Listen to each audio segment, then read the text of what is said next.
What's that? Another seemingly nonsensical non-story about a young man on a battlefield? It can't be Ernest Hemingway, but it is. Welcome to Strip Coverlet, where we squeeze the bigger picture out of literature. I am Adrian Fort, and we're here for the next part in our short story by short story read-along of Ernest Hemingway, a video that will be in two playlists here on the channel. Number one being the short story discussion playlist, and number two being the Ernest Hemingway read-along series. This video will have three sections: a So What Happened recap, a literary criticism section, and finally a writer's corner where we talk about those things we can take from this story as writers ourselves. So, what happened? Well, we have a young man, Nick. We know Nick, we like Nick. It is World War I, and his injuries and shell shock have left him with a bit of a strange assignment. He is an American on the Italian front. He has an American uniform fashioned by an Italian officer, and he's supposed to be seen in order that the Italian soldiers think that the Americans are coming to assist them. He comes into a small town, which was the site of a recent battle and the same place, seemingly, that he was wounded. He comes across a lieutenant who is wary of him and draws a pistol on him, and Nick asks to be taken to Captain Paravicini? Paravicini? Para is what he is called. The lieutenant takes him to the captain and talks to him, and the captain talks to him like a friend who is worried about Nick. Nick is doing his best to be useful, but Para tries to convince him to rest, and Nick tries to rest, but his PTSD acts up, and he decides that the quest for rest is futile. Nick shares his thoughts on grasshoppers with the Italian soldiers and tells Para that he will be back with some stuff. And Para says don't worry about it before offering Nick an escort for his journey home, but Nick insists on going it alone.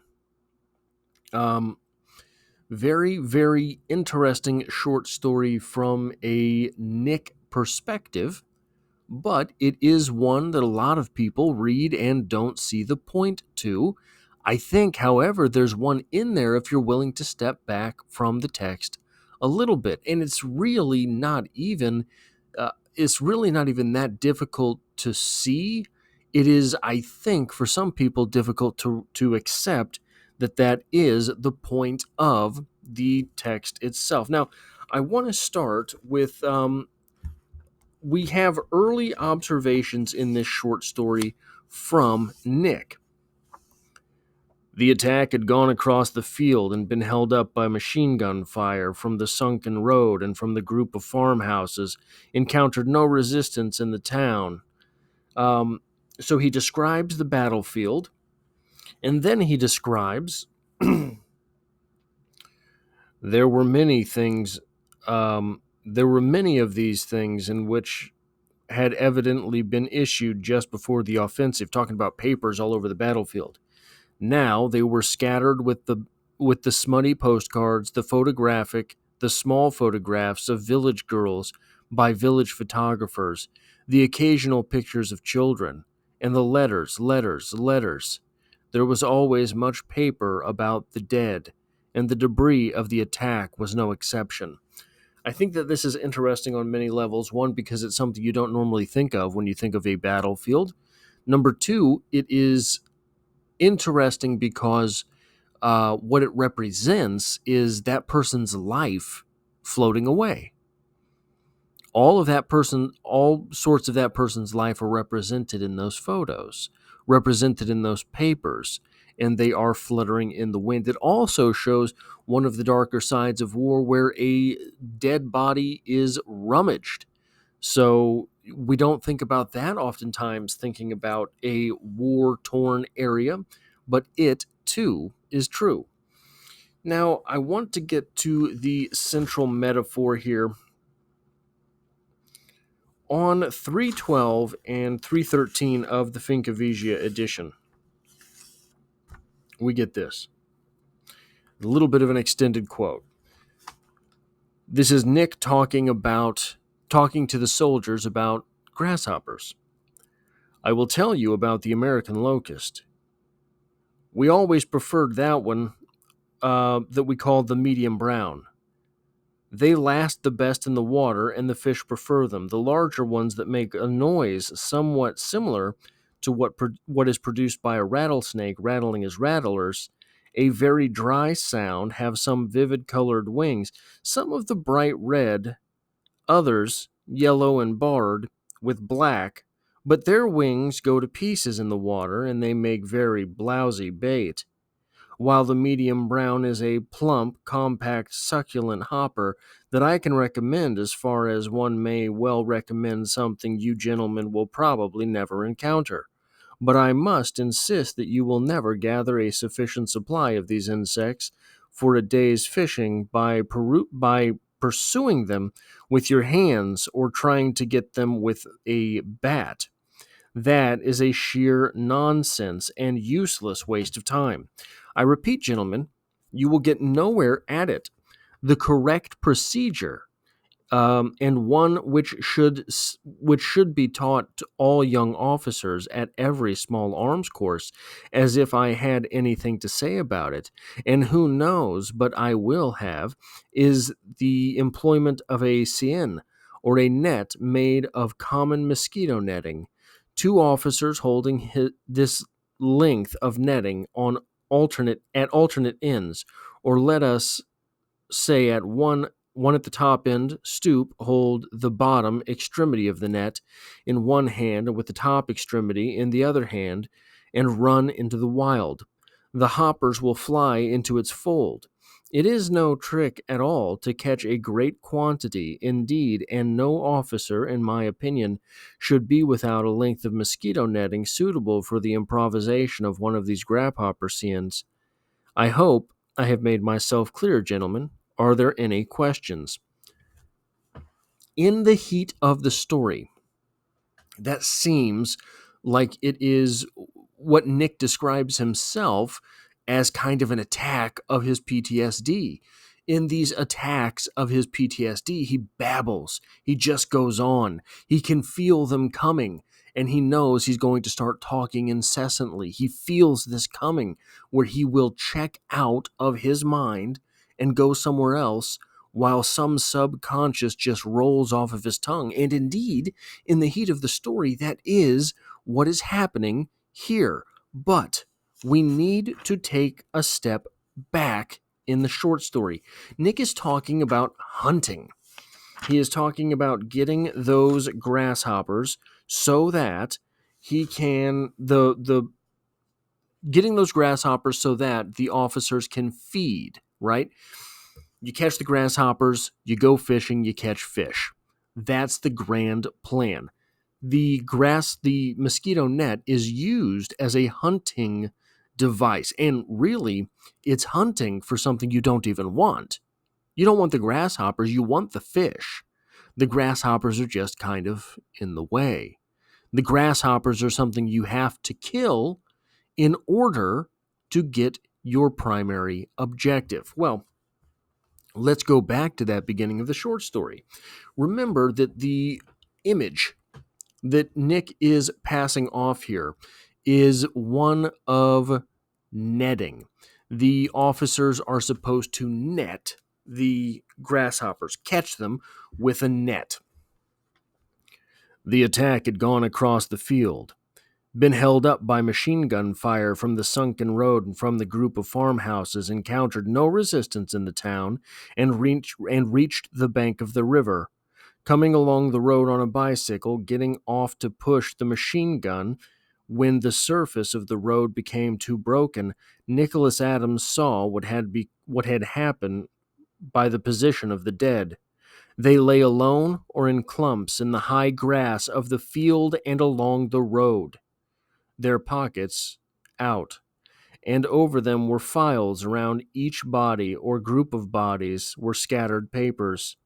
in the grass and the grain beside the road, and in some places scattered over the road there were material, a field kitchen. It must have come over when things were going well. Many of the calfskin covered haversacks, stick bombs, helmets, rifles. So basically, he's by showing the half bombs, the halfer bombs, the rifles, the helmets. Um, he's showing you a shiny surface in the grass. He's showing you the soldiers as grasshoppers. He is talking about how the attack was done so that the opposing forces wouldn't have an escape. They are being netted. They are being caught. The soldiers are these grasshoppers that the other side doesn't even want. They want the downfall of the opposing government. The soldiers are the grasshoppers on the way to get the fish. They are being caught in these same ways. That is the point, in my opinion, of this short story. That is the point of the short story on a grand scale, at the story level, but not at the Nick Adams level. And the Nick Adams level is the level that you and I are supposed to take with us, because any one of us could be Nick Adams in this situation. I want to take you to the penultimate page of this story in the Finkavesia edition, where Para and Nick are having this conversation about Nick returning wherever it was from whence he came. Para is trying to convince Nick that it's not a great time. Para is trying to convince Nick that maybe he needs help.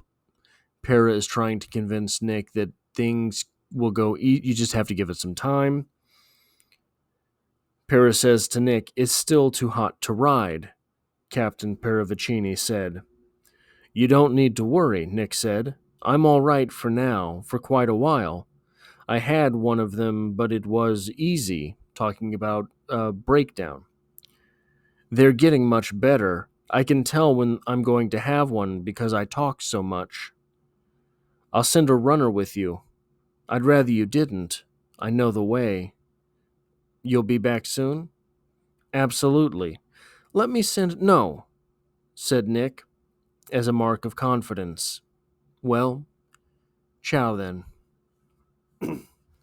So Nick is broken here. Nick is a broken man. Nick has not just lost his confidence, he's lost his confidence in confidence, because he knows that another one of these attacks, another one of these breakdowns will come, and he doesn't get a say in when it happens, which means that you can't even feign confidence, because you don't know at what point your own mind is going to turn against you the way that Nick's is turning against him.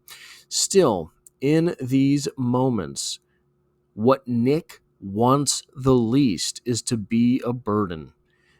This is oftentimes, you can go through movies, you can go through literature, and if anyone in your life has ever been in one of these broken states,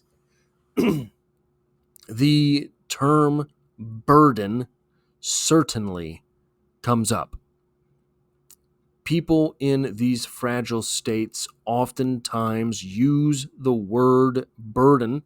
So often do they use the word burden, or the the idea of being a burden, that it is a big red flag if you're watching out for someone. The idea of being a burden oftentimes means that they are close to total collapse, because what it means is they don't think that they are even worth. So Nick knows, going back wherever he's going, alone on a bike, suffering from PTSD, that's dangerous. That's very dangerous. But if he goes and he collapses, he can be a problem for someone else. And he's not worth that someone else. That's how he feels. He is not worth the someone else being in danger. So he's accepted at this point. Something happens on the way home and I'm gone. Well, I'm basically gone now. Why wouldn't, why would I want to be a burden on someone else in the meantime? He is ultra concerned during the length of this short story with being useful. I'll bring chocolates, I'll bring postcards, all of these things. But the moment that someone is provided to be useful for him, don't bother. Don't worry about it, please, because that would just make me feel even worse. Nick's entire. So, someone who's been through what Nick has been through, someone who's going through the PTSD like this, he's very quick to put on an Italian fashioned American uniform because he wants to be helpful. He doesn't he struggles to see that it will be helpful, but he's obviously, by his very appearance in this story, more than willing to do it. It is a conundrum of the broken. They do not want anyone else's help, but they want to help others. They do not feel that they are worth anyone else's help, but they do not feel that they are worth anything if they are not helping others.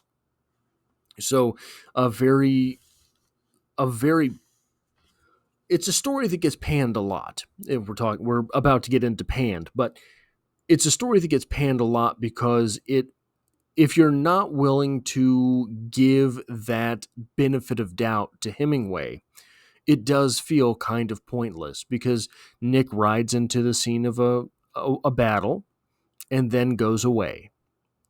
He doesn't have anything for the people who are there. None of the people who are there have anything for him. He does not kill an Austrian soldier on the way. He does not see an Austrian soldier trying to kill him on the way, not one that's still alive. And it's easy to look at this story and think, well, nothing happens.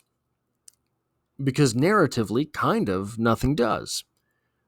In fact, even psychologically for Nick, nothing is resolved by the end of the story.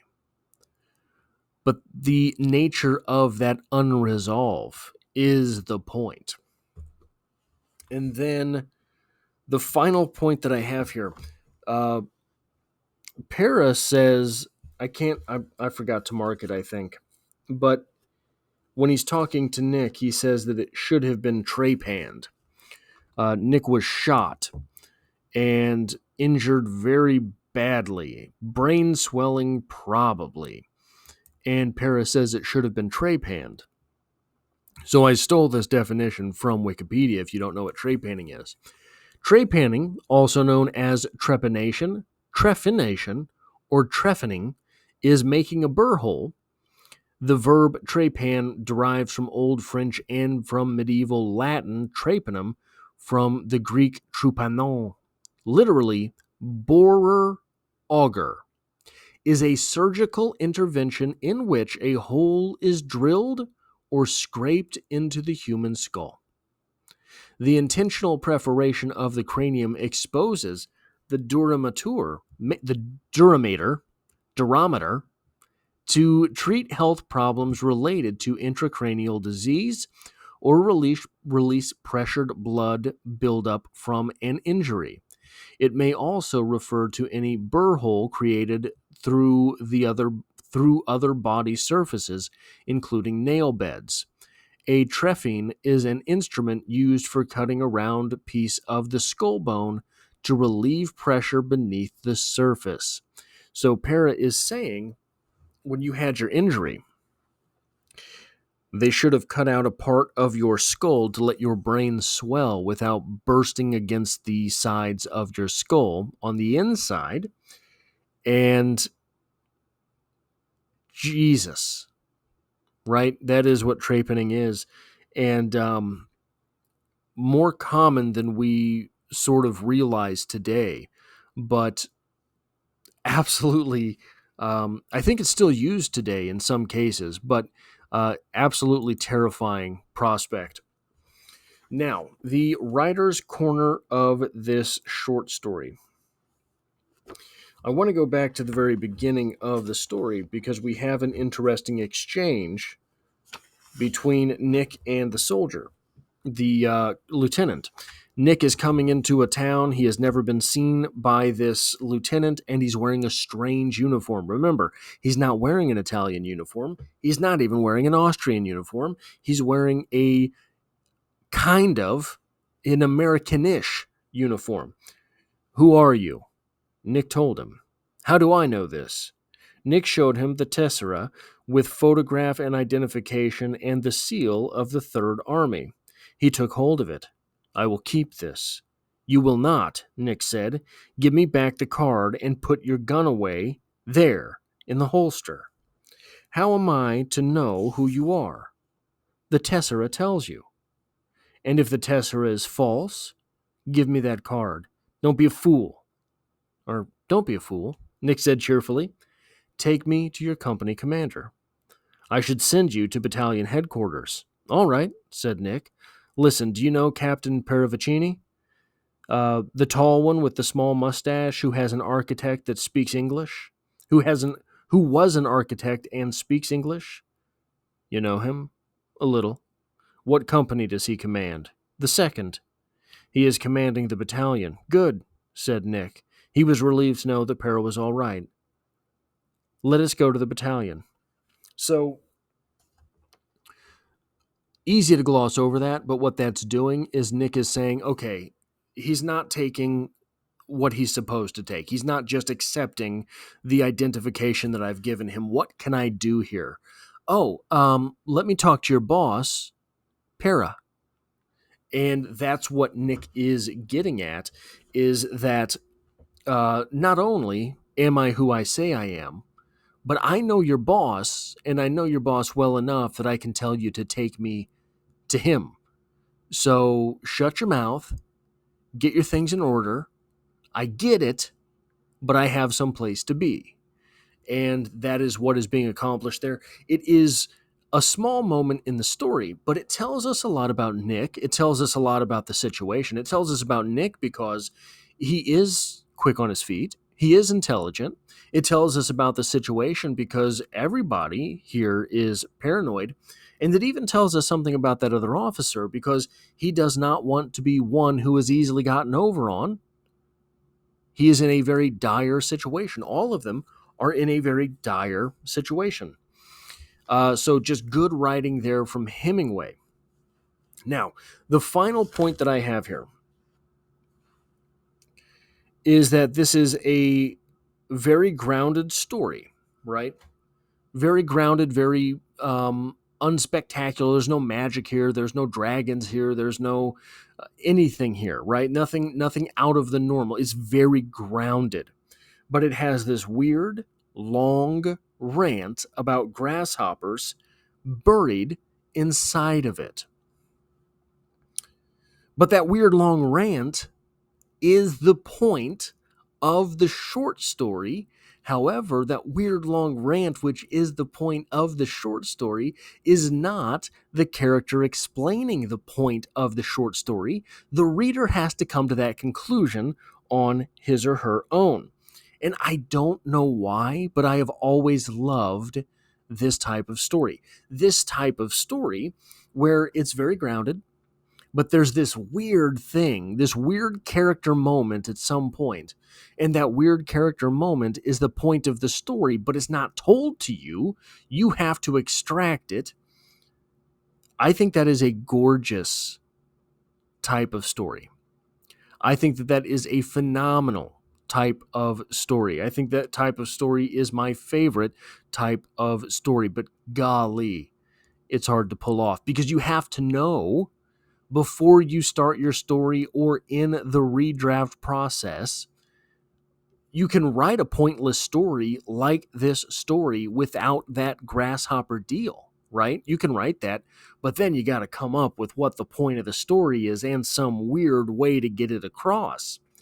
But if you know that story about the grasshoppers beforehand, and you have that connection to the way that soldiers are treated in war, then you can write the story around it.